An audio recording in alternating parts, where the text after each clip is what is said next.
Hello, Chloe. Thank you for coming on the podcast and for taking the time out of your winter holidays to come share your experience with our younger EJM peers. To start with, could you tell us a little bit more about yourself and your background, where your family comes from, what languages you speak, and when you came to EJM? Yes, so I was born and raised in Paris my whole life. Both of my parents are French. I have two older sisters who both went to EJM too. So when I was in grande section, my parents put me to EJM, and I stayed until 12th grade, terminale, and it's been a great journey. And now I study in New York in Barnard College, and it's my second year. I'm a sophomore now, and it's been going really good.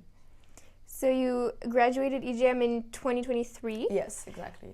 What did you do, baccalaureate, and what kind of specialization did you take? So I did the bac OIB, which means that I took 3 specialties. In seconde, I had NSC, computer science. I had economics, SES, and I had mathematics. And then I dropped NSC in première, and then I kept math and economics for a terminale. Are currently in Barnard, which is a liberal arts college in New York. Yes. Could you tell us more about your undergraduate college to maybe for younger listeners who might not be familiar with it? Yes, so Barnard College is the women's college of Columbia University. So the two schools are basically right in front of each other. Like I always say, like the 70 and 65 Rue du Théâtre, it's literally the same distance. So it's 2 campuses, but both people from Columbia and Barnard can go to either campuses all the time. You just for the first year, you live on either campuses depending on where you applied. So I get to I can benefit of both Columbia and Barnard every single day, which is great. I have a campus in New York, which is also very unique. If you ever have time to drop by the campus, it's really nice. And yeah, I visited Barnard and Columbia actually both on open days. April when I was in 11th grade, I think. I just came to do like a uni tour, and I loved both, but I think I fell in love with Barnard's curriculum, which is a bit different than Columbia's. And I just loved how small also Barnard's campus was, and the community too. And I thought New York City is already so big, I think I'll need something more like a bit more comfortable to start with. So I think it was a great thing for me to have such a small community in such a big, hectic city. And this kind of specialty of Barnard is that it's an all-women's college. Yeah. What are your impressions of this community? Maybe it's very much kind of stronger because there's a certain kind of, it's special, like all women, and maybe if you have like advantages, disadvantages of that. Yeah. Honestly, I never thought I would go to a women's college at first. It was kind of a surprise even for me. Barnard was the only women's college I applied to actually. To be honest, I didn't apply specifically because it was a women's college, but now that I'm in it, I think that it is a plus. I also like the fact that my women's college is a women's college whenever I want it to be, in the sense that like I'm in New York City. I'm not like a women's college lost in a countryside or something, and I think that's what fits me best. I don't think it's great for everyone, but New York City I think was what I was looking for. So I see people all the time, guys, girls, I see every type of people. Also, my campus is right in front of Columbia, which means like guys can come to my campus every single day, even to my classes. So I do have a few classes that are women only, and I actually really like these classes because they're really small. It's a different type of vibe, I agree, but there's a sense of empowerment, kind of. It's very small, it's a safe space, let's say. So I think I like to balance my classes between only Barnard, which is like most of the time women only, but also Columbia classes. I think it's good to have a bit of both. I don't think I could only do like only women classes, because I just think you can learn a lot from men as well. So I think it's great balance to have both, yeah.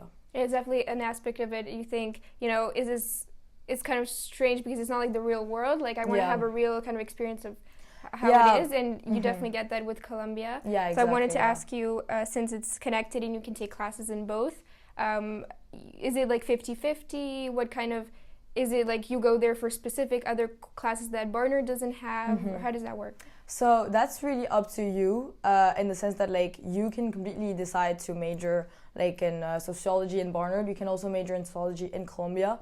But if you're a Barnard student, I think you can only do it in Barnard. But for example, dance, I think, is a specific major to Barnard, which means that like if you're a guy and you're a dancer in Columbia, you would go to Barnard every single day just because the dance studios are there, and Barnard dance like department is very famous, and I don't think Columbia even has one.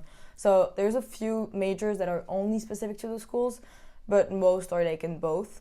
But it's up to you how you make up your schedule. I usually do half just because I like it that way. My first semester last year, I think I had more Barnard classes just because like you had some requirements for a first year student. So I had to take like a seminar with Barnard professors. I had to take this class, like a PE class, etc. So that was specific to Barnard.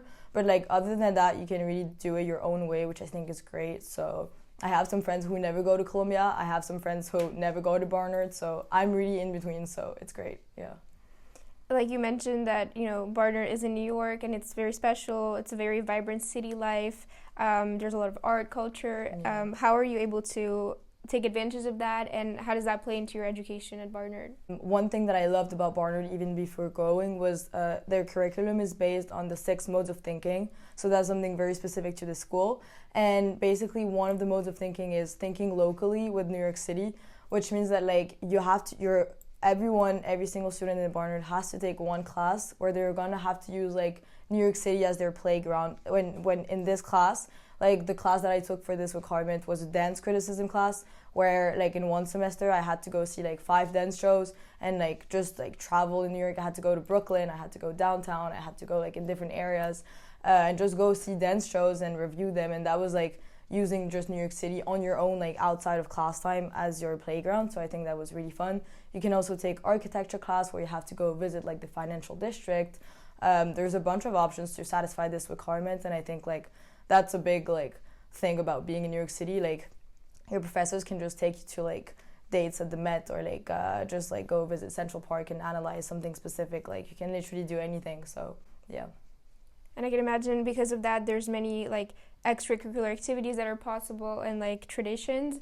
Do you have time, or are you able to like kind of do things outside of just academics, like clubs or like other activities?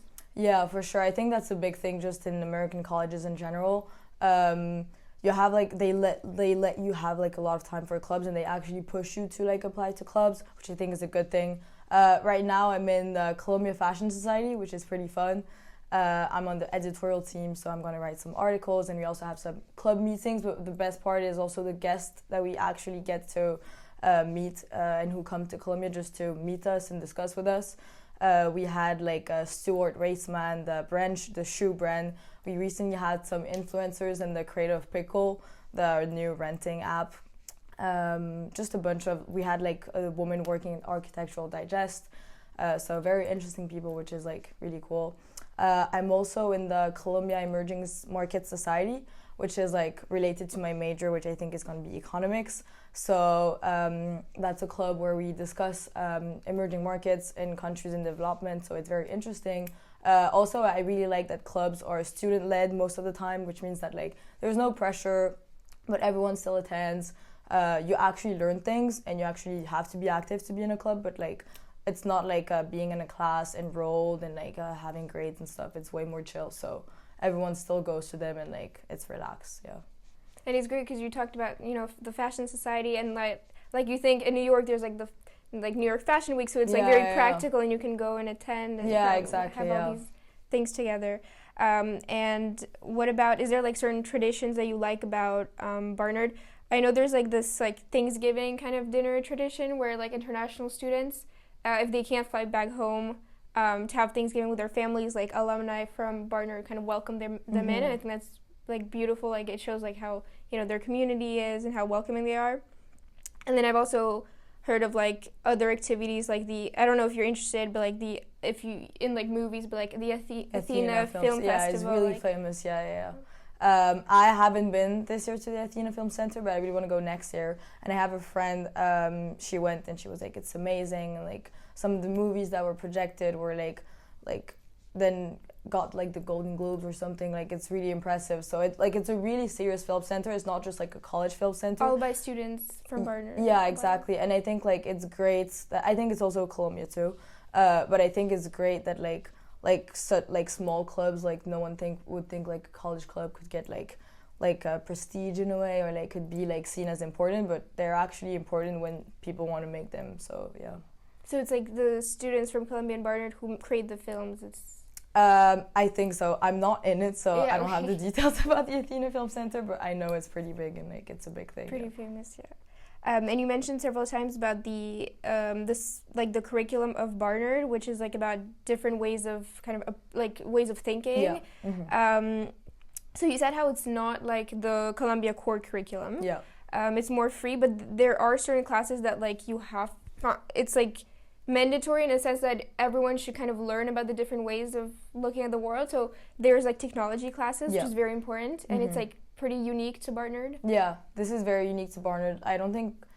I'm not sure about the Columbia core curriculum very specifically, but I know that they have like a CC class, which is often like a contemporary civilization, and they have more like literature and philosophy like core based class, which in Barnard we don't have. Like if you don't want to take philosophy in Barnard, you don't have to. I think like it's our modes of thinking are more like thinking about social difference, global inquiry, New York, like I said, digitally and technologically, and historical perspective, and like just one math class. Like it's very general, like it's kind of like the OIB, I would say, because it touches like on every aspect of how you should think. So it teaches you how to think critically, how to write. Everyone has to take some type of writing class, even though you're a pre-med student, and you also have to take a little bit of math, which I think is not too bad at the level that you want. So it's pretty complete, yeah. But it's a bit more like the fact that they have the thinking technologically and digitally is, I think, like the biggest difference with Columbia, because it's more like it's a very modern core curriculum. I think Columbia's one is more like a traditional, and I think it's great too. But I think I was more looking for something a bit more up to date, in the sense that like to me OIB felt more like traditional, like Columbia core is, and I just wanted to explore something different. Yeah. Yeah, it's definitely more modern. Yeah, exactly. And they also have like PE, which is mandatory. It's only the first year. It's only you can take it whenever, but they recommend that you take it first year. Yeah. Okay, that's really cool. So yeah, like it's a great thing. Also, like you meet people in your PE class in first year, and also like it pushes everyone to take a PE class. I think it's a good thing. Yeah. You bond with the students maybe better. It's yeah, just like kind a different of. way. It's a bit more chill. It's a pass or fail class, but like it's actually twice a week, and you actually have to attend. And I didn't get into the PE class that I wanted initially, which was Pilates. So I had to take like a very different one, which was called Total Body Conditioning, and it was very like you learn about like how your body works and how to lift weights properly and stuff, and it was quite interesting. And now I still like use this when I go to work out. So if we were to go back to when you were in high school, when would you say you kind of like started thinking about this whole process, like the US applications, which is very like a long process? It's a very long process, I agree. I think I always wanted to go to America, I think, as my top choice, just because I was so undecided about my major. Like I said, I needed like a liberal arts education. I also applied to the UK because like some schools are starting to offer some liberal arts, and I also applied to McGill. I applied a bit everywhere, but America was for sure my top choice, because I think their liberal arts offer just more options, which is what I wanted. So I think I started to study. I think the first step that I did was the SATs, which I started like in 10th grade, I would say, early 10th grade for sure. I probably started to look at it over in COVID, but it was not a great idea, because I think I wasn't ready. Like in class, like in troisième, we didn't do the topics of the SATs yet, so it was a bit stressful to start this early. So I would recommend to start early, but not too early, like it's useless otherwise. So 10th grade I think is the good time.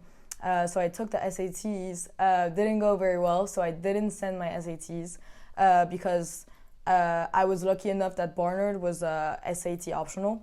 During COVID. And so, during COVID, and still now, like a lot of schools, they kept it. So I was lucky enough to didn't send my SATs, and everything went well in the end. But I think if you can send them, it is a plus, but it's good to know too that like if the SATs are not for you, which was the case for me, it is good to know that like you can put all your efforts in your essays, extracurricular, and just like find other ways to like prove to the school that you're like interested in them. Yeah. And Barnard, was it a school that you applied early to, or a regular decision? So I applied early decision, and I got deferred, so then I had to do all my other applications, and then I got my response during regular decision. So it was fine. It was a bit stressful at first, but then everything turned out to be. Yeah, exactly. What was it about Barnard that specifically made you want to go there? I think Barnard, and that applies also to Columbia too, I think, but having a campus and a city is so unique. I think having a campus to me was mandatory, especially if I was going to America, just because I think it's a whole part of the experience. It's about being like, it kind of, your university, since you're going abroad, kind of becomes your life, your friends too, you live in a dorm, you share a room, like everything is suddenly like, your university becomes very important to you, even though you don't know the school yet technically. So I think a campus was mandatory for me. And when I discovered that like it was possible to have such a big campus in a city, I was like, wow, that's like what I want, I think, because I didn't see myself like in a rural area completely lost, just because I think I like to go out, I like to explore, I like to have museums and like being able to go to concerts in my city whenever I want. And I think, well, clearly New York is the best place for that. So I was lucky enough to find a really good balance. Yeah. And if you don't mind saying, like, what other schools you applied to, because you always, even though you probably, like, it's hard to have like several dream schools, you have one, but you still have to like, you know. Yeah, it was hard because I was very set on Barnard. And when you get deferred, it's like, it's not a no, but it's not a yes. So you still have to prove yourself to Barnard first, but you also have to open your mind to other schools, because you're like, you cannot be stubborn and stay like, okay, Barnard is going to take me, Barnard is going to take me. This is not the way to go for it. So I applied to the UK. I did 5 schools on UCAS. So I did King's, UCL, Edinburgh, St. Andrews, and Durham. And I did McGill, and I did also NYU in New York and Duke University, because my sister also went there and she loved it, so yeah.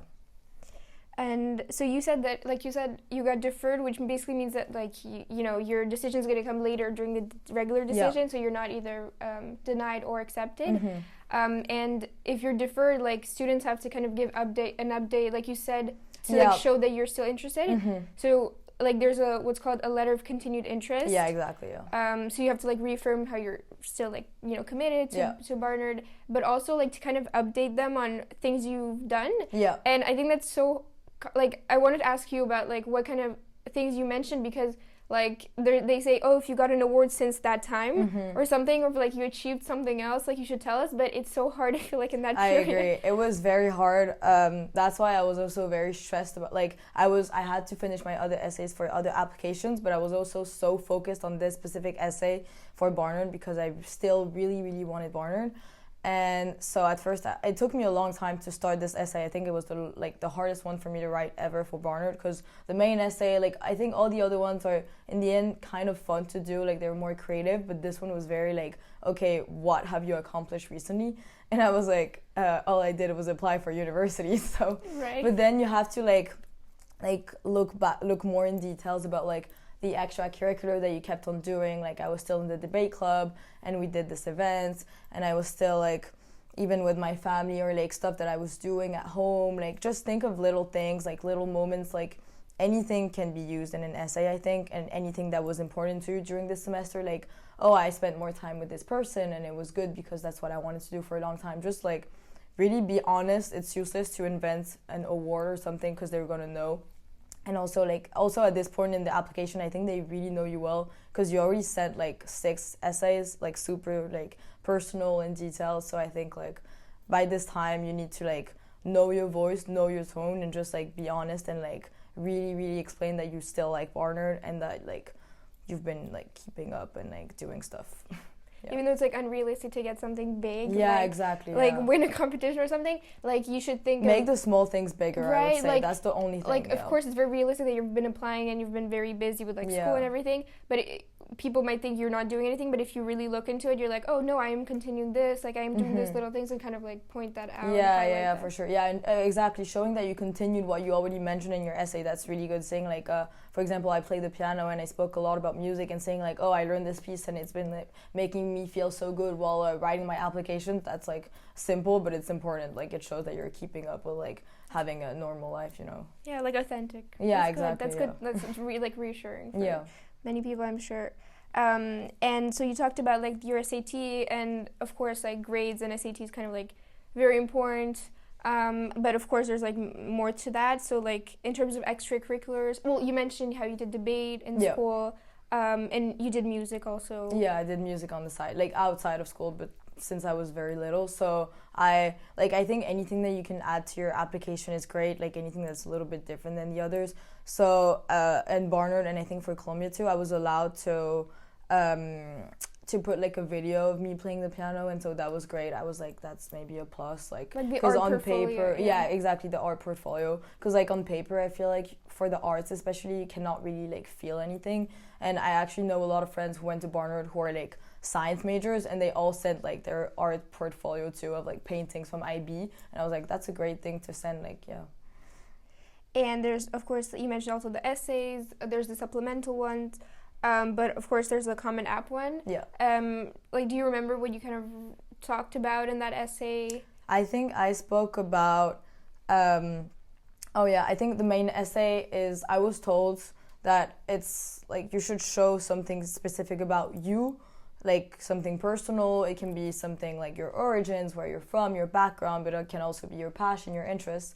And I remember that like the supplementals were very focused also on like, like when you have a challenge in life, and like questions where I could speak more easily about like my classes, my extracurricular. So I was like, okay, maybe I'll speak about being French and my background in my main essay a bit more. So I spoke about like being French and growing up in Paris, but also about like my religions, because my dad is Catholic and my mom is Jewish. So it was an interesting mix coming from like bi-religious family. And so, but I kind of said it in a way like I tell it like a story, and I wrapped it up, and I spoke about Notre Dame burning, like to show that I was French and how important it is for French people, but also American people, and how like everything can be linked in the end. So I need to read it over again because it's been a while, but like that was the main idea. Yeah. No, I think it's maybe like very kind of inspiring for students to get ideas, and then they can find their own kind of thing. Yeah, you know. Because it's complicated, you take a lot of time to like get ideas and like many drafts. Yeah, it's kind of it's a creative writing process in a way. Like it's and it's very introspective. That's not necessarily what you do before in high school. Yeah, you're used to doing. Yeah. And also you talked, it's like show not tell, like in terms of how you write. It's kind of the opposite of the personal statement for the UK. I don't know if you're applying to the UK, but I also did it afterwards, and it was such a struggle for me to go from one type of essay to the other, because when I went to the UK office, they read my essay and they were like, this is way too personal, and they would say the opposite for the American essays, and I was like, okay, what should I do? So yeah, it's just a very different approach. So don't compare yourself to your friends who are applying to different countries, because different countries are not looking for the same thing. So completely two different systems, and it's hard to do them both, definitely. Yeah. And there's also the interviews, which is not usually weighted, isn't like as important of an aspect in usually your application, but I was wondering if you had one. I actually didn't get one. Okay, yeah. I don't know why. I don't think Barnard did any, because I had other friends who applied to Barnard and no one from Barnard got an interview. I think Columbia did, but Barnard just didn't do interviews this year. So I never had an interview. Okay, yeah, but it's just like, it's not mandatory. It's just if you can show your... I think it's a plus. My friends who had some, they said like it was just an extra. It was also a bit more, it was easier to let loose, because the person was often like making them comfortable. It was like meeting up in a coffee. So I think it was like, I would have been happy to have an interview, but like it wasn't like bad or anything. Because I wanted also about like kind of the more like practically, if some colleges like you have to request an interview, and some kind of send you an email, like an alumni sends. I didn't know you could request an interview. All my friends, I just know that I think you can say like, are you open to an interview or not? I remember saying yes, but never got anything afterwards. But yeah, I think they usually reach out to you when they're like coming in your country. So you said how, you're soon going to be choosing your major, and you've been able to like discover a lot of classes in different disciplines. Were you able to kind of do some research, or would you like to do some research? Is that something is like very common in Barnard? Research and like research, like with professors, like it can be humanities or STEM. Oh yeah, I'm still undecided about this, because I think, so right now the advisor that I have is not like, she doesn't have my major, like she's the head of the music department. I'm just going to minor in music, but I'm going to major in economics on the political track. So I think I might get also an economics advisor once I declare my major. So I think I'll speak about like research for economics, etc. once I get another advisor for this specifically. So yeah, I'm still undecided about the research part, but sure, I would love to, yeah. And I'm sure there's many like resources in Barnard. Yeah, of course, it's very easy to get your way around. I think especially in Barnard, because it's really small, so honestly, it's like it's not that intimidating for like a big like college in New York City. Honestly, once you get in it, it's like it's the size of EJM's playground, so it's pretty nice.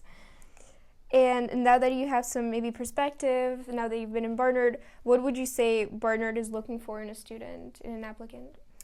I don't think I would have the perfect answer to that question, but I would say from what I see around me and myself, I think they're looking for people who are like sort of multifaceted and who are open-minded to try out different things, because just their core is so wide and like pushes you to try different like topics like science, humanities, technology, etc. So I think they're looking for people who can go from one thing to another and like be curious about like different topics. And I think being curious and multifaceted would be the big things, I think. Yeah, because that's what you were able to do with like you were both interested in music but also very good in debate. And then even like your subjects, you know, like you're interested in technology, like computers exactly. and economy. So. And I think like I was like an undecided profile, so I was very specific. Like I was like a typical liberal arts student, I would say, but some of my friends still applied to Barnard, but they knew they wanted to do pre-med like second year, but yet they also sent like their artwork. That's what I'm saying. Like all my friends in Barnard specifically are very like everyone has a little artsy side, but also can be so good in like physics, which I think is so impressive. And you're just like speaking to them, and you feel like they can do anything, and I think it's great. Like they're very like, it's like all about the interdisciplinary studies, I think. Yeah. And it's kind of a similar question, but it's more about you. And I know, of course, like no one can really know why. Mm-hmm. But like, what do you think made you stand out the most? I honestly can tell that, because it really depends on the other applicants too, because they have quotas for French people, for depending on where you're from, depending on what you want to study. The only thing I could say, probably my essays, but like I haven't read anyone else's essays. I just think I tried to be as personal as I could, and link like my passions and my interests in some classes. And turns out they're actually what I'm gonna study, I think, so it's nice. But yeah, I think just being honest, I would say, but I think that's what everyone is trying to do. So I guess I tried to be as honest as I could, and it worked. So yeah, like be genuine and show your voice. Yeah, exactly. Yeah. And these are kind of my classic questions. Like, who was your favorite teacher from EJM?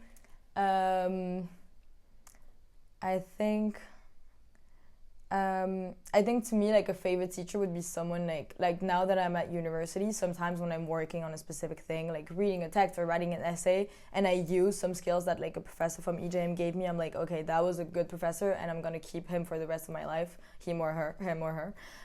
So I think like the few people that would come to my mind, I think that was like a long time ago, but in middle school I had Mr. Walker-Pearson, and I think his method was really amazing. Also, I was just like in 8th grade, but his class was like, I felt like he was teaching like a university class because he was so invested. I remember he would like correct some of our essays in like a whole like vocal message by email, which was like 15 minutes long for every student. And I was like, wow, like it's amazing to see, like to have a professor so invested in your essay. And I feel like that's only something that you can get like at university afterwards, because like for example my seminar classes, I would get like a similar type of like method from the professor, because like it's such a small class. The professor would have the time, but I don't think Mr. Walker-Pearson had the time to like give so much time to his students at EJM. So I think that was great. And also just his class were so interactive. Like he made me like history a lot, even though I'm not a history major. Like a lot of the things that he taught us was like are stuck to my mind forever, I think. And also I think Mrs. Anderson, I think she left, but so she was very strict, of course. But I think the method for writing that she gave me was one that I'm never going to lose, and I still use it when I'm writing essays. And honestly, Mrs. Tessel too, like it was it was hard in class, of course. It was a lot of info, but like now whenever I read a text, like you really, like every author that she mentioned, I've been seeing them this year, even though I'm not a philosophy major. And whenever I read like a sociology text or even like economics, I think back on her and I'm like, oh, that's how I should approach this text, because like I think we read like texts that are so hard with her that now nothing seems like harder than this, so it's great. Yeah. What is your dream job? That is a tough question for an undecided person. I'm still undecided for that, I would say. I would love to work. I think I would love to work with creative people, but maybe more on the like business side. Because just I feel like I get along with creative people. I love to exchange with them. So maybe mixing like business and a creative thing, maybe music or something else, or fashion. Also working for a magazine I think would be great, because in the fashion society I spoke to a lot of students who left Barnard and who are right now working like in magazines, offices and stuff. So it's great, especially in New York. It's not easy, of course, but it's like there's so many opportunities of like offices of magazines and fashion, like opportunities after school. So yeah. You'd like to stay in New York if you could? Probably for a few years if I can. That's what I'm thinking now. But we'll see, especially according to the visa and stuff. But yeah. What is your definition of success? To me personally, since I'm undecided, like I said 1,000 times, it would be to be able to live off and always be passionate about what I'm doing, and also just know what I want to do. I really admire students who just come and are like, okay, I want to do this and that, and I'm like, wow, that's amazing, like you're so set and like your goals are here. So I think that's the type of success, to know where you want to go and to have like a trajectory of like your goals. I think that's a big one, and I think that's one that I'm trying to get at uni. I don't think success is like, okay, like I finished this job, I think I'm successful enough. I think success is about being like always, like it's about the little successes, and always wanted to go like a bit further, and just like never being completely, never feeling 100% accomplished. I think it's good to feel a little accomplished, but I think you should always like look forward to like a new success. Last question, last but not least, if you had one piece of advice that you could give to our young listeners, what would it be? I think you should really listen to yourself, as cheesy as it sounds. You should not, like, don't follow your friends or follow everything that people say around you, because people, especially when you're applying to college, everyone is going to start giving advice and like tell you what to do. Everyone is looking for something different. A lot of people were telling me that being in New York might be hard. I might be too young. I never went abroad, because going to New York was never something that I mentioned before discovering Barnard. And so it was kind of a big like shift for me, and I was like, whoa, like am I gonna like this big city life? It's very different than Paris. I think it's great for me. I don't think it's great for everyone. So listen to what you feel like you need. Do you feel like you need to go out? Do you feel like you need to explore places? Or do you feel like you need to be more like you want your school to be focused on you, and you want to be like more like in a safe space, etc. Also, the school size I think is really important, because that's how easily you're going to meet the people. If it's very big, I don't think I could have done it. I think I really like the smallness of Barnard especially. So that works for me. And also, yeah, just try out, once you get to college, try out as many classes as you can. Have fun, honestly, because like especially in America and stuff, like in Barnard at least, they offer like classes that I never heard in my whole life, and I took them like first semester, and they were oftentimes the best class that I ever took. So don't be scared to try out some random classes. You can always drop them. You can always just like try again and stuff. So yeah, just try as many things as you can. Thank you so much, Chloe. It was a pleasure talking to you. Pleasure to have you too. Thank you.